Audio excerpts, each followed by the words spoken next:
If anyone says that there is something like a good time or a bad time or a catastrophic time, then the examples from the Himalayas are seen to be believed. Right since last 10 years or so, and more so since February 2021, Himalayas have been seeing some catastrophic changes in its overall geography, geoecology, as well as the way the landscape is being shaped. All of these things have got itself aggravated much more since Uttarkashi incident in 2013, when the disaster that struck the Himalayas that was unimaginable from any angle, from any point of view. Of late, in the last 2 or 3 months or so, Himalayas have been ravaged by a series of landslides, and we have been using Himalayas as a tool for so-called development, the Western style of development, whose main plank is construct some buildings, construct some households, construct hotels, construct roads, construct hydropower plants, keep on constructing, sending ecology for a complete six, completely unmindful of the fact that better ecology is better economics. And people are paying in that place. The policies are being made in New Delhi, but then the people are paying the price for the apathy of all of those people who are making policies without having any type of ground reality about what is Himalayas, how emotional they are, how sentimental they are, and how beautiful they are.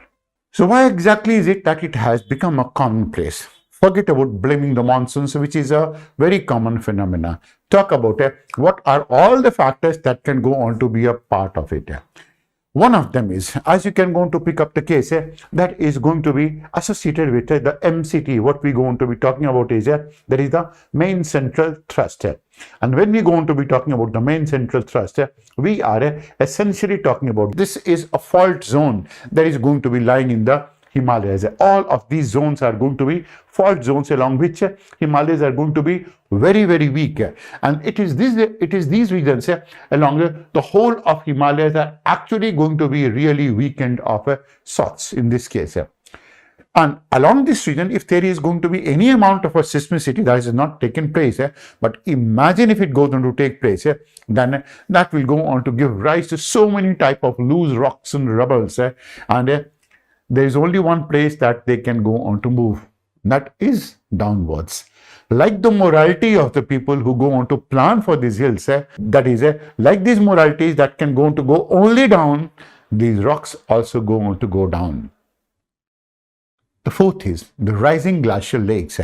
Now, most of these regions go on to be affected by what we go on to be talking about, the formation of the glacial lakes. Now, when these glacial lakes go to form, the mouth of the glacial lake is going to be generally blocked by good number of debris that have been brought from the top. And these debris go on to lead to formation of a temporary dam of such a natural dam, and these dams are likely to break away, likely to give way. This is a rubble that has been formed here, that is in the form of a moraine. That is, the glaciers themselves going to be taking some of these type of loads, and there are going to be good number of glacial lakes that keep on forming in the Himalayas, and they keep on getting aggravated as well.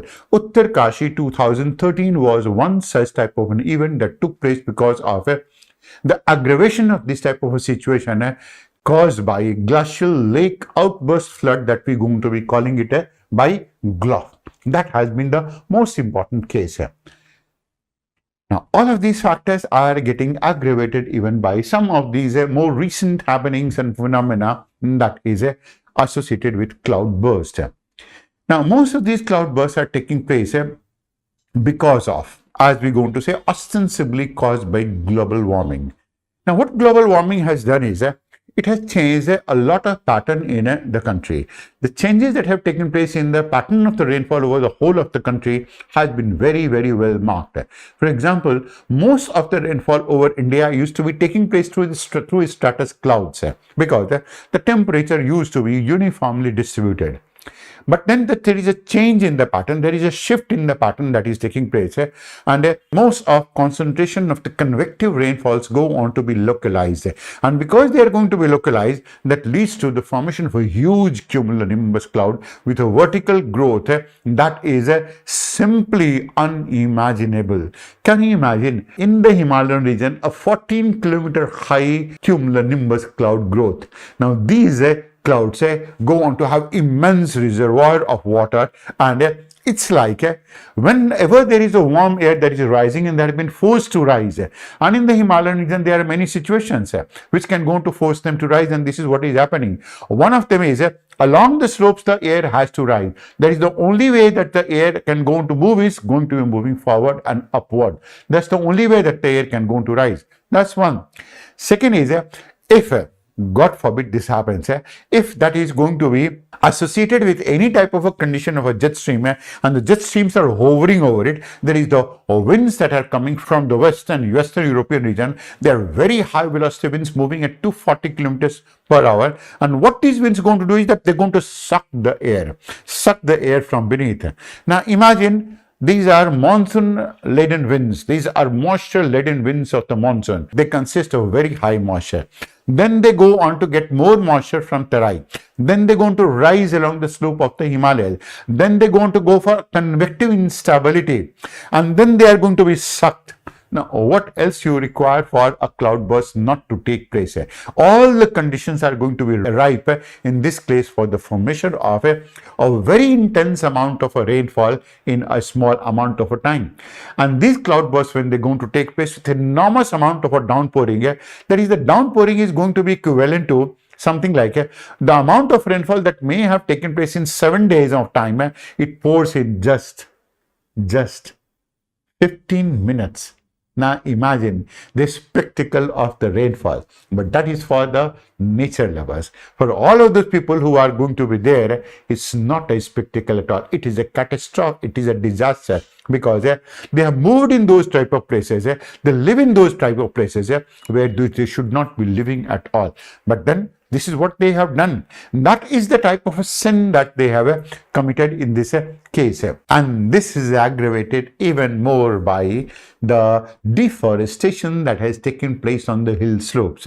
And when we are going to be talking about the deforestation taking place on the hill slope, imagine if the rainfall is moving along the hill slope, what it will go to do? It will go to pick up speed, and as it picks up speed, it also goes into picks up boulders. It also picks up a good amount of debris along its way, and all of these debris go on to get charged, and the river velocity is high enough in this case to dislodge even biggest boulders from the region. That is number one. And second is, if you remove the forest cover out of this place, then a removal of this forest cover will go on to mean that the water goes on to get soaked up along the hill slopes, where you have constructed some of these type of roads. And when these soaked up hill slopes go to give way, cave, and go on to keep on coming down the slope like the morality of the people forming policies in Delhi, sitting in air-conditioned rooms, then the only thing that can happen is a catastrophic flood. With a flood, there is a domino effect. That means a flood is being caused because of a landslide, and flood will in itself go on to cause even more amount of a landslide in this case. So, it will keep on happening, and we have still not learnt lessons.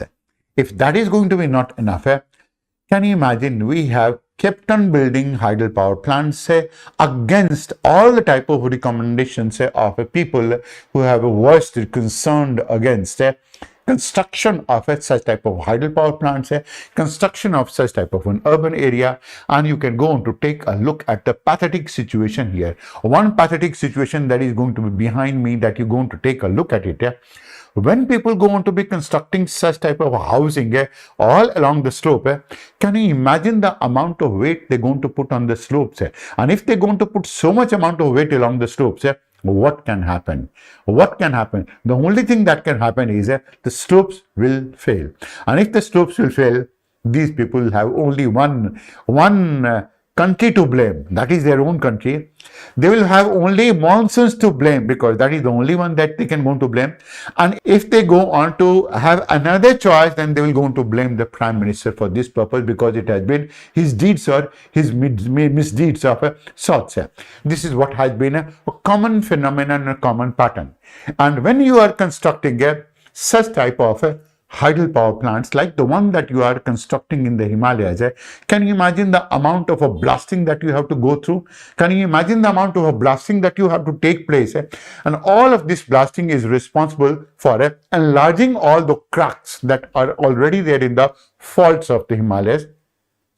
Such type of dynamite blasting always goes on to aggravate the situation in this region. Such type of dynamite blasting goes on to weaken the rocks in that place, weakens all of those type of joints, and such type of blasting always goes on to enlarge all of those type of small holes that are in the Himalayas, and that is of course a natural part, and this is what you are doing. You are doing it for the purpose of constructing a hydropower plant whose future is still uncertain because maybe it's a matter of time, and it's a matter of time.